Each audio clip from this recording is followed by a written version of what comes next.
so thank you so much for coming. I'm actually really surprised so many people are here to talk about smart cities. Please just wave at me if I start to lower my voice and you can't hear me down the back. I might start to lower a bit. It's a really curious thing for me to find myself in a position where I'm coming and talking about smart cities. I was only started to become really concerned about everything that's going on about a year and a half ago. And so all I do is I look at what they're saying they're being implemented. I look at the structures that are coming down. I'm completely, after a year and a half, thinking we have to fight this locally. We cannot fight global structures, if you're concerned. Some people might think what I'm going to show you is they're quite happy to live within that. Other people may not feel the same way. So I'm talking more to the people who potentially see it as a bit troubling, what the picture is. So again, this is why we started up Community Voice Australia Central Coast. There is a lot of talk in government plans about the community having a voice and the need for community to be on board, and that is why we have called ourselves that name. So I'm going to really cover today what are smart cities, where have they come from, what are the potential implications. So just quickly, just how many people have heard somebody in government or the media, I'm not talking about, you know, all the Facebook stuff that's been coming up for about a year. Who's heard of smart cities through government or through media? If you can just raise your hands up. So it's about a third of the room have heard it, which I find absolutely astounding, and I will show you why as we go along. So my questions that I'm raising and where I'm placing myself is, why is the public so unaware of the breadth of what's possible within a smart city? Do we trust big global corporations to have our best interests at heart? Do we trust our government to go to bat for the people against global corporate interests? Who oversees the global structures such as the United Nations and the World Economic Forum? Who holds them accountable? Who holds the global corporates and structures accountable? How do community members have a say in a purported democracy? And what level of control will this usher in? Who's going to be in charge? And what does it mean for humanity? So SMART stands for Self-Monitoring, Analysis, Reporting, Technology, and a smart city uses smart technology. And if you go to the next page, you can see. So I want to point out, everything is smart. Everything's about data. It's a collection of data. So to do that, you have to be surveilling everything and collecting data.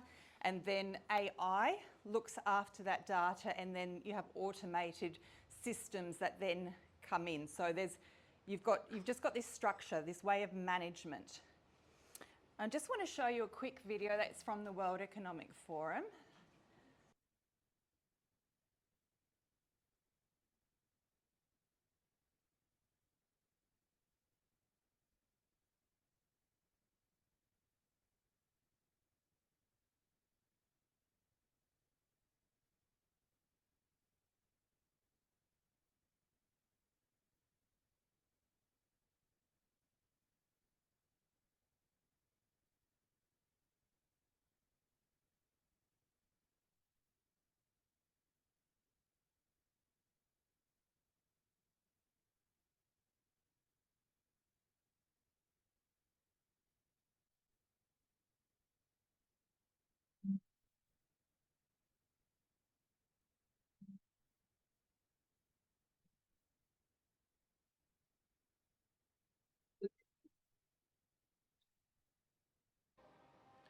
So that's it with transport, but you can see the computer system and the facial recognition technology is all part of it. So just what is a smart city? Yeah, it's an infrastructure framework. This is according to a particular website, NanoWork. It's an infrastructure framework that addresses growing urbanisation challenges by embracing integrated and automated information and community technologies. So that's the way it's always talked about, because everyone's now living in cities. We need to stop the pollution, we need to stop climate change, we need to keep people safe. They're the reasons why they talk about this smart technology as being necessary to go. So it's about collecting data And that is done through the Internet of Things, which I'll go on and explain what the Internet of Things are. So I'm going to just give you a context. I'm going to give you a broader context because it's impossible to understand smart cities without understanding a broader context. And I'm not giving you the whole context. I'm still learning as I go. I'm sure there's a lot more things out there, but I'm just going. I'd spend hours. I had to stop myself. You can just keep going and going and going. If you just go to the next page. Okay, so I'll just again show you another video of the line, which I'm not saying Central Coast is going to end up like this. This is a really schmick smart city, but it shows you how things work. Humanity has existed within dysfunctional and polluted cities that ignore nature. Now, a revolution in civilization is taking place. Imagine a traditional city and consolidating its footprint, designing to protect and enhance nature. The line will be home to 9 million residents and will be built with a footprint of just 34 square kilometers. And we are designing it to provide a healthier, more sustainable quality of life. The line's communities are organized in 3 dimensions. Residents have access to all their daily needs within 5-minute walk neighborhoods. And the line's infrastructure makes it possible to travel end to end in 20 minutes with no need for cars, resulting in 0 carbon emissions. By leveraging AI technology, services are autonomous, saving you time and effort. Designed by world-leading architects, the line is 500 meters tall, 200 meters wide, 170 kilometers long, and housed within an elegant mirror glass facade. Intelligent solutions create efficiency and year-round temperate microclimate with natural ventilation. Energy and water supplies are 100% renewable. The line is designed as a series of unique communities, offering a wealth of amenities, providing equitable views and immediate access to the surrounding nature. With 40% of the world accessible within 6 hours, at the heart of the globe's key trade routes, a place for commerce and communities to thrive like nothing on earth seen before. The line, the city that delivers new wonders for the world. Of the bigger picture, they go on to say everyone will have an equitable view of whatever nature is on the outside of that. That's how so when they use a lot of words like equity, but they're talking about that we're all going to have, well, I don't believe it's going to be equitable. I think 0.01% of the most powerful in the world will own everything. From what I've seen, but you'll have an equitable view while you're stuck in that sort of structure. So this is Julianne Romanello. She's a PhD. I zoomed her into Toronto at one point. She's really good with understanding, because as AI is going to take over a lot of our jobs, she's very good at talking about the new economy that's coming in. So I just put this here because she says this is hers. I've just got to credit her. It's about the rationing of water, energy and food, access controls to limit mobility, social credit scoring and virtue signalling required, e-governance by artificial intelligence algorithms, so everything will be done how you can communicate to your government and how they do things, predictive profiling, pre-crime interventions, connected sensors everywhere, stack and pack, high density housing, because how can you have everything within a 15-minute walk from you if the 15-minute neighbourhoods is in the Central Coast 2041 plan? How can you do that? You have to have everything stacked really high, obviously. I mean, how else can you walk to everything in 15 minutes? Arbitrary closures for risk management. So, you know, as we saw in the last few years, things can get closed down. Drones and robot police, digital identity and programmable currency, which is really close to coming in. So the context. So the Centre for the Fourth Industrial Revolution, this is the World Economic Forum. They've got a Centre for the Fourth Industrial Revolution. So what is the Fourth Industrial Revolution? Fourth Reich. So it's going to change the way we live, work and relate to one another in its scale, scope and complexity. The transformation will be unlike anything humankind has experienced before. We do not yet know how it will unfold, but one thing is clear. The response to it must be integrated and comprehensive, involving all stakeholders of the global polity, from the public and private sectors to academia and civil society. And then it goes on. So at the bottom it says, a fourth industrial revolution is building on the third, the digital revolution that has been occurring since the middle of the last century. It's characterised by a fusion of technologies that is blurring the line between physical, digital and biological spheres. And the impact on the people, it will affect our identity and the issues associated with it, our sense of privacy, our notions of ownership, our consumption patterns, the time we devote to work and leisure, and how we develop our careers, cultivate our skills, meet people and nurture relationships. It's already changing our health and leading to a quantified self, and sooner than we think it may lead to human augmentation. The list is endless because it's bound only by our imagination. So that's talking about augmenting, putting digital, more and more digital brain chips, different things into your biological being. And I'll just go on to the next page. So they talk about in glossy terms, of course, you know, nice things that are going to happen with it. But they talk about the impact on government, and the last paragraph, ultimately the ability of government systems and public authorities to adapt will determine their survival. So they're putting themselves above government, this World Economic Forum. And I'll go on to explain who the World Economic Forum is.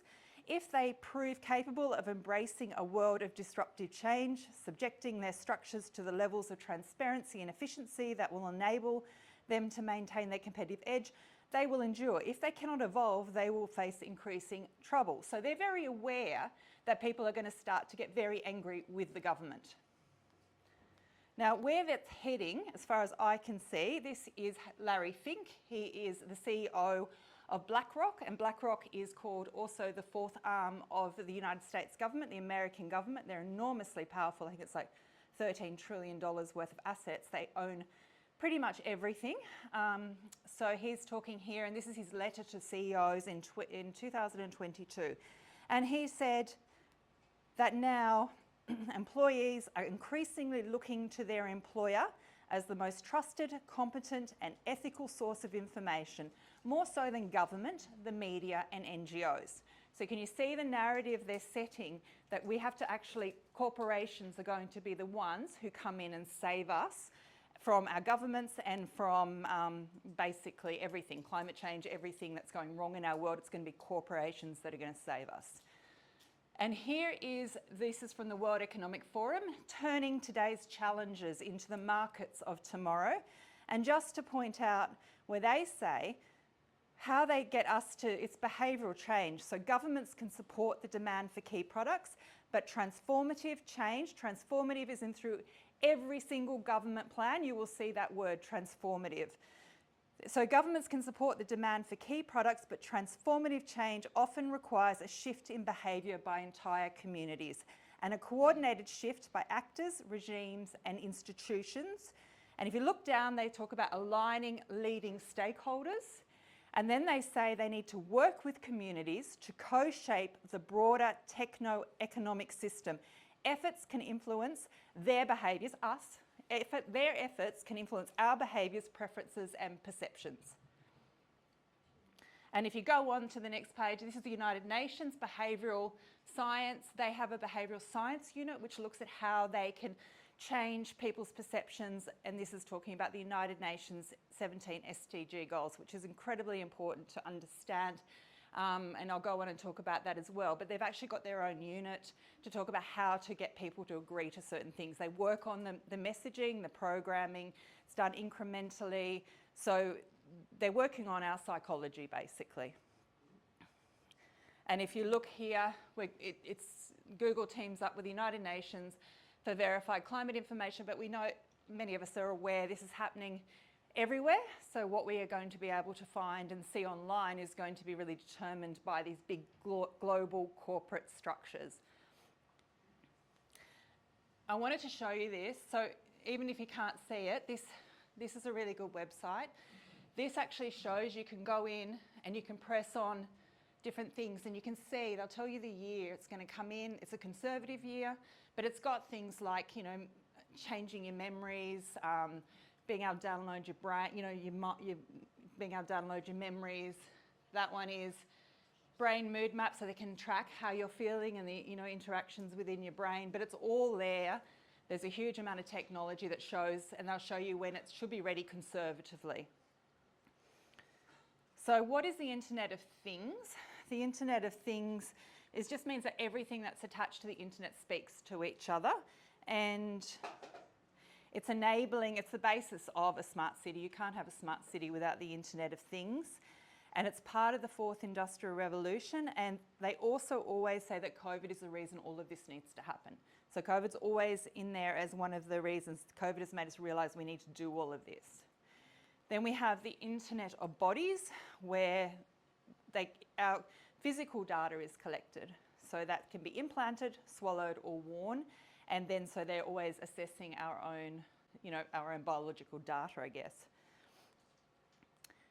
And this is Yuval Harari, who's a professor and historian, and he's concerned that the pandemic's opened the door for more intrusive kinds of data collection, including biometric data.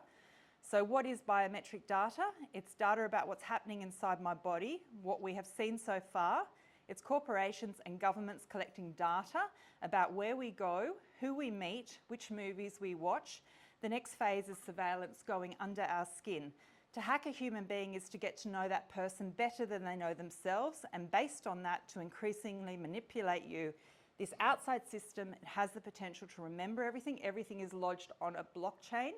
So once the digital ID comes in, every single interaction you have will be on a sort of, I don't know, it's there, it's permanent, that people can track, you know, everything you've done. So the outside, everything, and to analyse and find patterns in this data and to get a much better idea of who you really are. I came out as gay when I was 21. It should have been obvious to me when I was 15 that I'm gay, but something in the mind blocked it. Now, if you think about a teenager today, Facebook can know that they are gay, or Amazon can know that they are gay long before they do, just based on analysing patterns. And if we go into digital ID is another linchpin. So if we all have a digital ID, everything's got a digital ID, everything can be tracked and traced and put on the blockchain. So they've got a full picture of you and where you go and what you do and what you buy. And we are close to having a digital ID within Australia. This is the Australian government. And the people behind digital ID, ID 2020, we have Garvey, which is the Bill Gates, the Rockefeller Foundation, who's behind a lot of things, and then Microsoft and a couple of other corporations. So behind everything you'll find very similar corporations, or you'll find corporations behind everything. Then we have the central bank digital currency. The Reserve Bank in Australia is trialling that till the middle of the year.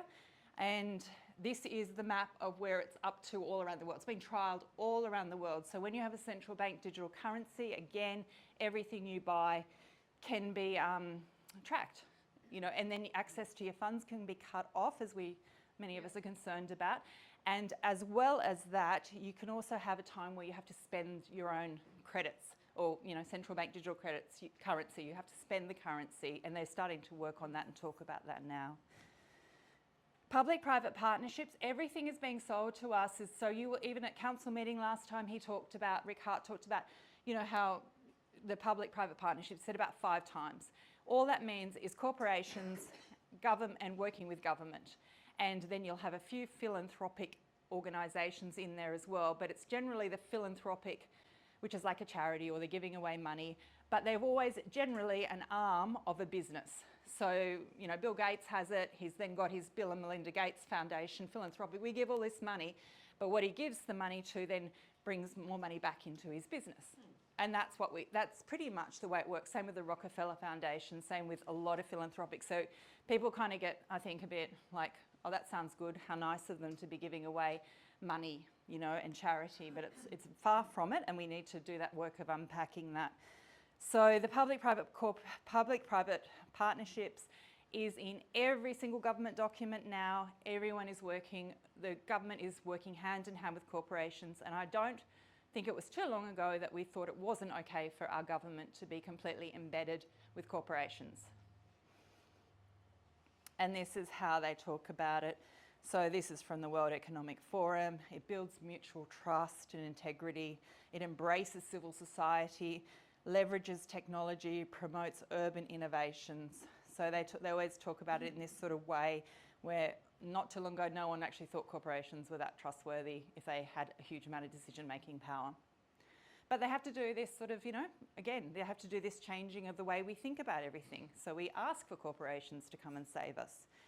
And this is a really good map of, this was done by Ian Davis.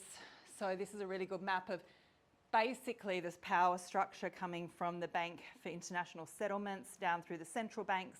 I have not had time to look at the banking system and the financial system. I'm only looking at a few things tonight. The policies are really the think tanks and the global representative groups. So even when we get down to the World Economic Forum, the United Nations and the Club of Rome, they're only still the middlemen in a way. They're just the fronts and the faces.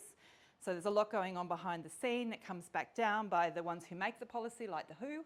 They're going to make policy, they're going to do the international health regulations, they're going to say what needs to happen for the global community.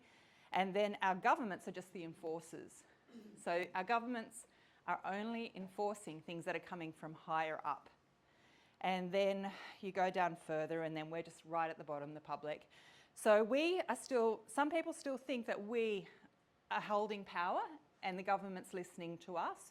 This map is showing that it's coming filtered down and really the government's just pulling out stuff that's a global arena and set elsewhere.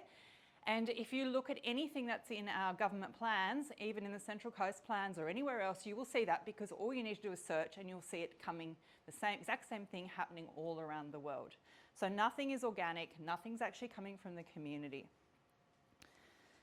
And this is just another one of the public-private, this is stakeholder capitalism.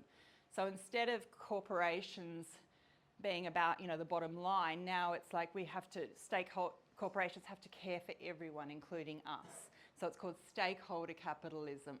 And it's elevating the position of corporations to care for, to make the decisions and care for the planet and care for the people on the planet. Technocracy, this is huge. So this is very much, it's a form of government in which the decision maker or makers are selected based on their expertise in a given area of responsibility, particularly with regard to scientific or technical knowledge. And it contrasts with representative democracy because if I'm noticing more and more that government officials are doctors, so it's doctor this, doctor that, or they're lawyers. I think the lawyer thing's been around for a while, but there's a lot of doctors. So suddenly when I write to different government departments asking questions, I get letters back or emails back from doctors. And there's that thing of, trust the data, trust the science, trust the doctors. So that's technocracy. It's just a system of the experts that tell you what you should be doing in your life. The people who live in the life, who live in the town, aren't experts. So that's pretty much the system we're seeing more and more. We have the United Nations and the 17 Sustainable Development Goals, which sound really lovely, and I'm sure most of us on the surface would think, yes, of course we want global peace, and of course we want everyone to have enough food, and of course we want, we want to protect the environment.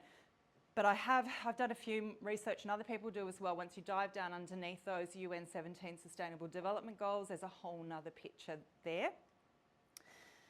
And they have the new, so I'm getting now to smart cities. They have the new urban agenda. So they're really setting the scene for what needs to be happening in the urban landscape.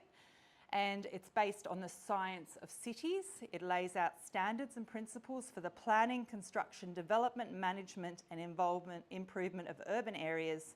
So they're really big in the urban development sphere. And just as a criticism, because all you'll ever hear now is people thinking the United Nations is wonderful and the 17 Sustainable Development Goals is wonderful. This is somebody who's putting forward a different view of it, and he's saying, in the case of the United Nations, these concerns are of abuse of power and abuse of funds and resources. So these concerns are magnified because the public sector is so far removed from the taxpayers that provide its funds that it operates in an oversight vacuum with no accountability. So who holds the United Nations accountable? How do we as normal people have a say in what the United Nations is doing? And there has been a lot of corruption that's come out in the United Nations as well, because of course it's a massive corporate body. So then we have the World Economic Forum and, Klaus Schwab. And the World Economic Forum is an international non-government and lobbying, so they're non-government and they lobby. And they are funded by 1,000 member companies, typically global enterprises with more than US $5 billion in turnover. So when we see, which I'm going to show you tonight, I'm sure you've seen, when we see what the World Economic Forum is saying, we have to understand that they are representing 1,000 corporations with enormous wealth. And the World Economic Forum, this is just from Wikipedia, has received criticism over the years, including the organisation's corporate capture of global and democratic institutions, its institutional whitewashing initiatives, the public cost of security, it's tax exempt, and it's got unclear decision processes and membership criteria. It has a lack of financial transparency, etc. So there it's criticism. And if you see here, this is the World Economic Forum. They've got a global future council, so they're setting up with their multi-stakeholder and interdisciplinary, I can't say it, I'm talking too much. So they're working on this with their big other corporate buddies, basically, on our global future. And if you can see on the next page, this is part of it, you can see how AI, how technological it is, how augmented reality, how we're getting more and more into this domain. Now, I remember back in early 2020 when I heard the politicians say, oh, we can't keep living, COVID has taught us. It was kind of before I understood a lot of other things. COVID has taught us that we can no longer live the way we used to. We can't live in that way. I thought they meant we have to understand we're living completely disconnected from nature and people in a genuine sense. I was really naive. They're not. They're talking about this. This is what is being now ushered in. So in 2019, I think it was, the United Nations and the World Economic Forum signed a strategic partnership. So now we have a body. I mean, the United Nations was formed with Rockefeller money. The land was given by the Rockefeller Foundation, so there's always been enormous corporate interests involvement in the United Nations, but now it's public. You can actually sign up with 1,000 of the wealthiest corporations in the world and then put out global initiatives and mandates. There's a bit of hiding behind things, oh, it's not mandated, but if you see every country that signed up to the United Nations and the UN Agenda 21 doing exactly the same thing, you might start to question how much power they actually have. And number 4 of their partnership, collaboration between the UN and the Forum to meet the needs of the 4th Industrial Revolution. Global analysis, dialogue and standards for digital governance and digital inclusiveness, and promote public-private partnerships to address global reskilling and lifelong learning. So we're going to have to do lifelong learning because we're not going to have the same jobs we used to have because it's going to be automated, basically. And this is how they're bringing in the smart cities and the urban agenda. It's through the UN SDG number 11, make cities and human settlements inclusive, safe, resilient and sustainable. So that is smart cities. I'll just skip over the next one. The other thing that we've got really here is, I've just found this the other day, Standards Australia. Standards Australia is who sets the standards for all the smart technology. Now in 1925, they became members of the International Electrotechnical Commission. And if you go on and see what the International Electrotechnical Commission is talking about, they're talking about biodigital convergence and how to standardise it. And what that is human augmentation technology. So this means in the area of human augmentation, brain-machine interfaces, digital hardware enhancement, ubiquitous and continual monitoring, enhanced strength, enhanced sensing, embodied computing, ambient intelligence and biohacking. So this is where they're sitting under this biodigital convergence. And I'll just skip forward to Biodigital Convergence, and this again is Policy Horizons, who is an arm of the Canadian government. Digital technology can be embedded in organisms, and biological components can exist as parts of digital technology. So it's a physical meshing, manipulating and merging of the biological and digital are creating new hybrid forms of life and technology, each functioning in the tangible world, often with heightened capabilities. So robots with biological brains, biological bodies with digital brains, they already exist, human computer and brain machine interfaces, etc. goes on. So it's very much, they call it the smushing of the biological and technological world. And they, again, if you're really interested and you are do research, go and look at Biodigital Convergence under Policy Horizons, because they spell it out. They spell out the social credit score. They spell out the carbon credits. They spell out the whole system, actually, and I'm sure there's a lot more. Okay, so another real is the G20. The G20, you can see the Australian government, and they have the global policy roadmap for successful, ethical, smart cities. And so Australia is part of the G20. And if you look at the next one, we go to the mayor. So Newcastle University, Newcastle Council's very much entangled in all of this. So this is from the mayor from Newcastle, her minutes, from the minutes of the meeting. The city of Newcastle is a leading Australian city, and it's become a G20 Smart Cities Alliance pilot city. And they have best practices in ethical smart cities.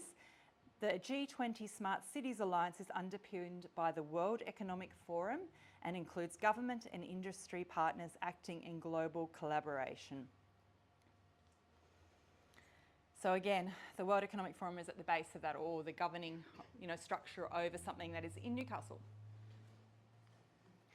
And additionally, BlackRock, who I spoke about before, has just been given the rights by the New South Wales government to build the largest battery in Lake Munmara. That's the largest battery in the Southern Hemisphere. And if you go to the G20 down below, this is, how it works. All these corporations, all these bodies around that.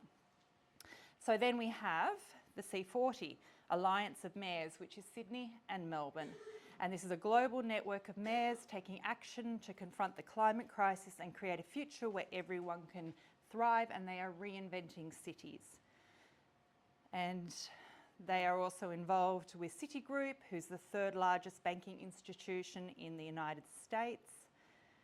And then you can see here they go on to planning climate resilient cities through urban design, and Australia is involved in that. And if you look at this, if you go down to the next one, if you look at this, okay, so this is their focus areas. Comprehensive planning for denser, more livable cities, 15-minute city policies, enabling transit-oriented development.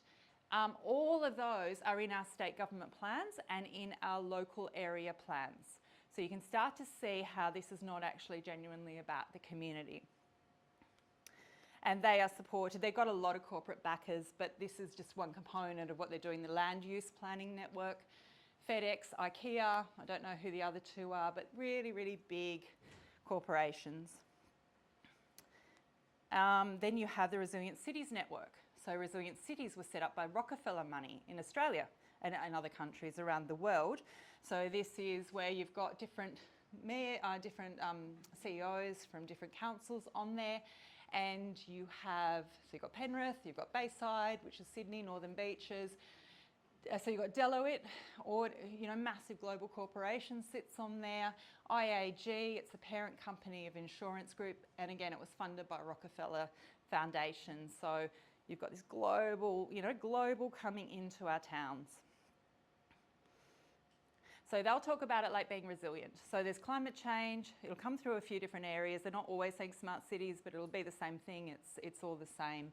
Just tackling it from a different thing, because we need resilience now for climate change, and we need to make sure everyone is safe and okay and controlled, really, basically controlled in what they do.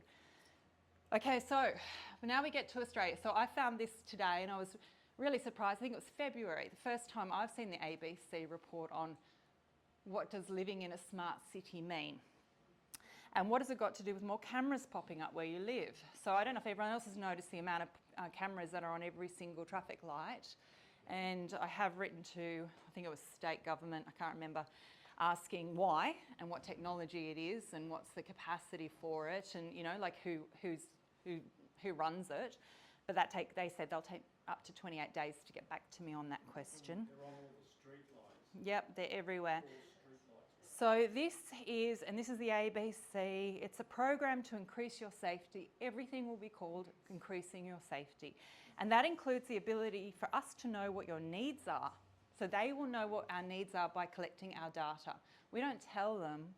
We don't organically come together and go, oh, we'd really like to see this in our community. They collect our data and then they tell us what our needs are. There's more and more of that. How are we feeling? Are we doing well? What's our well-being like? I can't show you the video where they're talking like that, but they do. And then they're also trying to minimise what it's about. It's about stopping dumping of rubbish. It's about bins that tell you when they're full. So they're bringing it in like this, it's just so we know that a traffic light has gone out and we can just go out and replace it at that time. So that's how it's going to really start. It's about looking after the community the best we can. So how many people don't know about smart cities? Yet it's been in our government plans since 2016.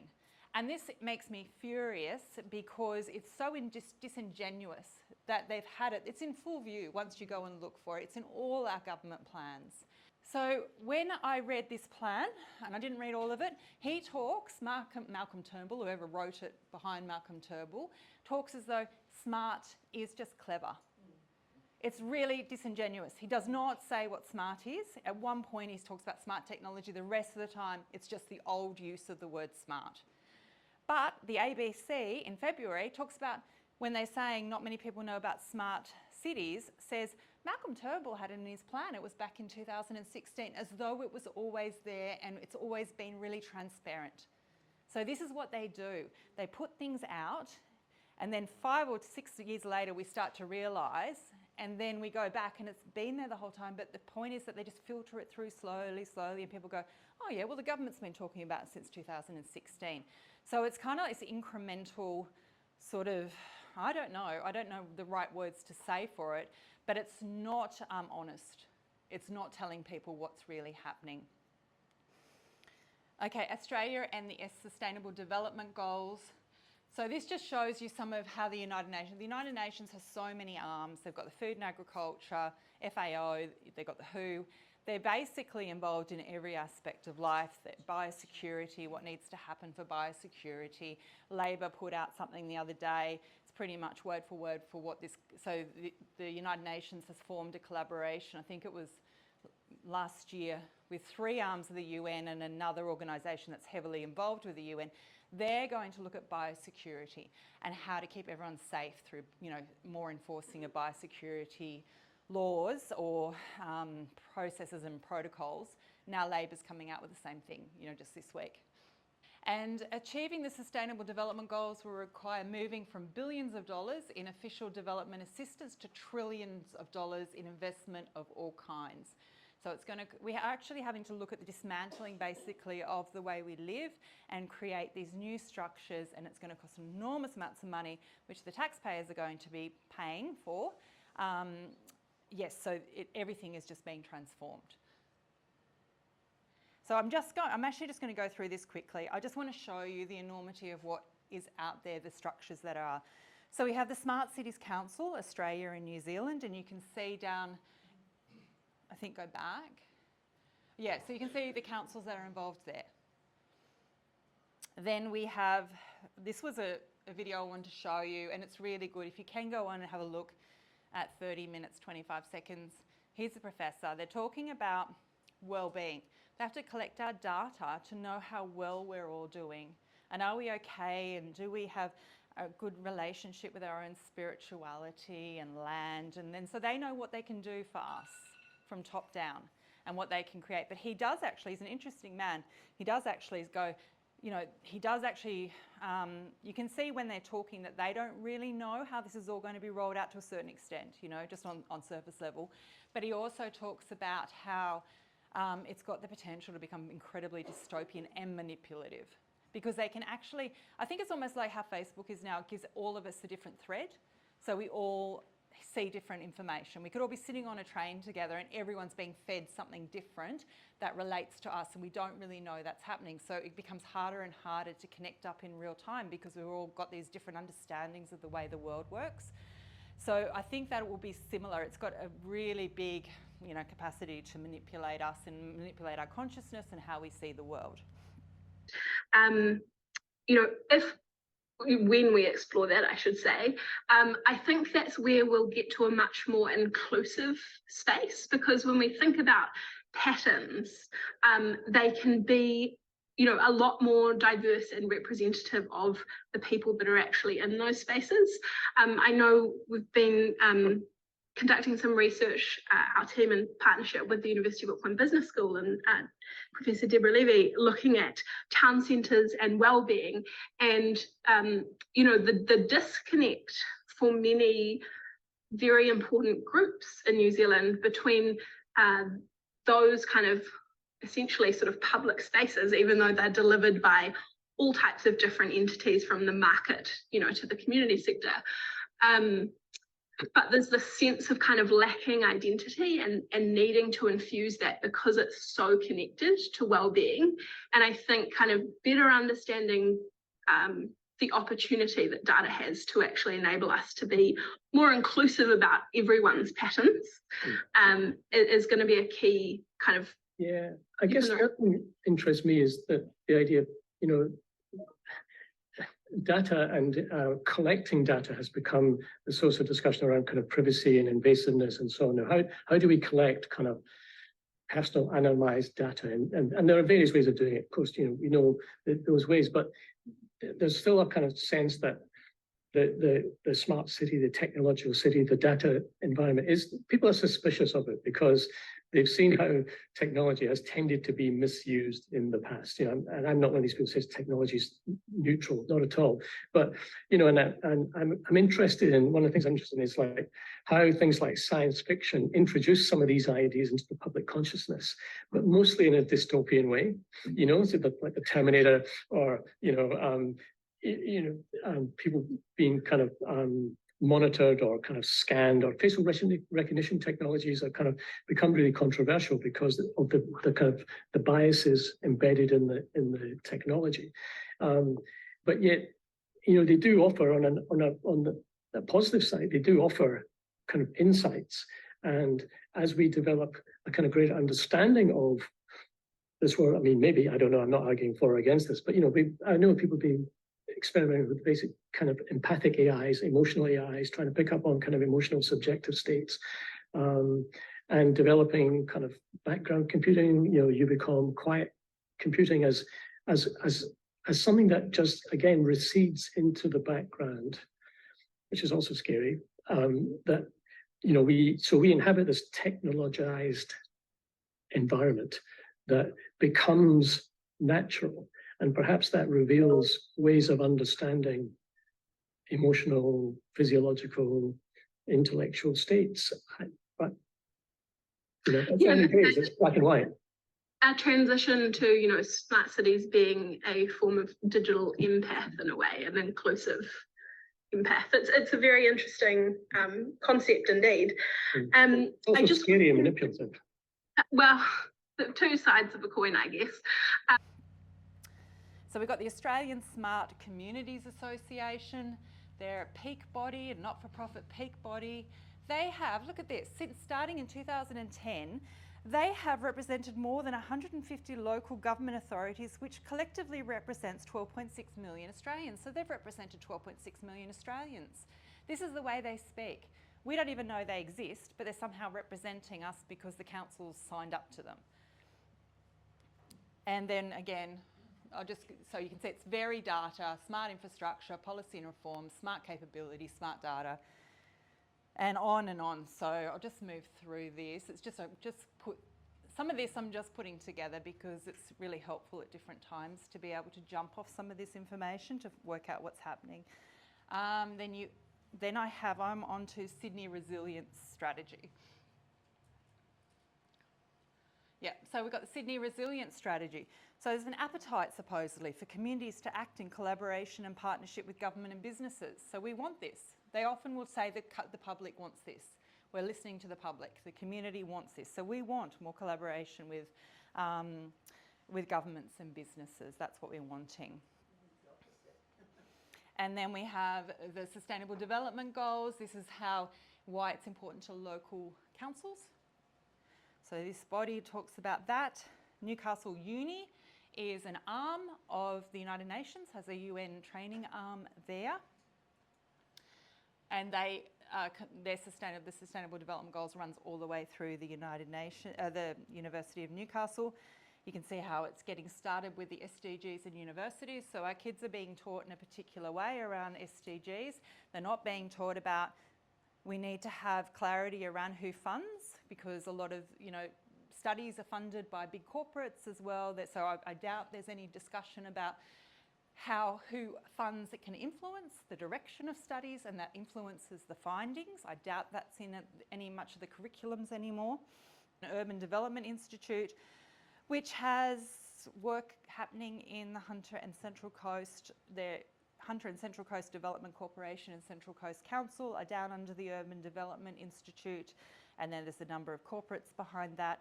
We have Global to Local, we have, I can't see what this one's called, but it's basically Planning Institute Australia, but it's got a global corporate body above it.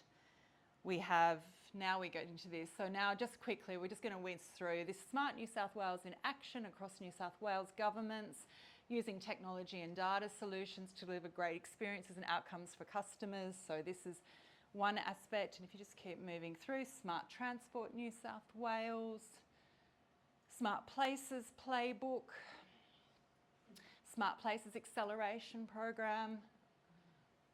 And then we come to the 6 cities region. So this is really important for our area. We've become part of a 6 mega city, which has been referred to as a smart city and also a global city. Central Coast has been referred to, both of those things. They have the SDG goals up there, but if you really look at their plan that they put out with the 6 vision shapers, you will see the same language that's I've outlined above. So they will be being fed. They are looked after. So the whole Greater Cities Commission, which is an unelected level of governance. So now not only do we have the local government, putting out plans every 5 seconds, we have state government putting out plans every 5 seconds for our area. We have federal government, and now we have the Greater Cities Commission, and they all have their little associated groups and forums and public-private partnerships. So it becomes impossible to hold anyone accountable. So that went through, I think it was about May last year, the Greater Cities Commission, and we are going to be a food hub, a medicine hub, a medical hub, and an infrastructure or a warehouse area. So each different area. So Parramatta is the IT hub, we're the food hub, and the future of food is indoor vertical farming and laboratory food. And CRISPR technology, where you cut the genes and you either insert something else into it or you let the gene grow back together. That is the future of food. So we have the Central Coast 2041 plan. That's a state planning plan. And this is how they talk about it. So this is, again, this urban sort of development. So you've got where, we drive cars, we drive to places, and that we quite low density in a lot of areas, and that we have separated land uses. And I think what this means is, and I'll go to, so then it all gets smushed together. So we have a lot of density. We have pretty much, they talk about it being traffic minimising strategies. Something like that in the 2041 plan. So they minimise your capacity to drive. So you're traffic calming measures. So you'll be driving and it'll be really, really slow. Like you can only go 40 k's an hour. They talk about in there that they're going to take car parking spots away and then put a few, like a tree or a few shrubs or something. So you can't park anywhere, and that they will have a good public transport system, I imagine. And I'm sure that you will be able to get whatever an Uber is, whatever the new way of doing that is, when this all comes in. And you have mixed use, which I'm trying to get clear about. But I guess it's like how when you see those places and they've got the supermarket under the big, high rises, and then you've got the train across from the station. I think that might be where, but I'm not sure how they would do that in the Central Coast. So, yeah, so I'm not sure how this equates, how long it's going to take, but the basic thing is to get us all smushed together, have a lot of renewable energy on farmland, which, or, you know, basically my sense of renewable energy and the wind turbines is that they've got really toxic chemicals and other concerns in there, but they also, people can't live around them, and they are being introduced more and more into farming land. So that what's going to happen, people are going to move off the farms, they're going to be bought by corporates, and then it's going to, we're going to be more and more smushed into the city sort of arena. So I have gone back and forward, and this shows actually urban core. They've got these new zoning categories in the 2041 plan.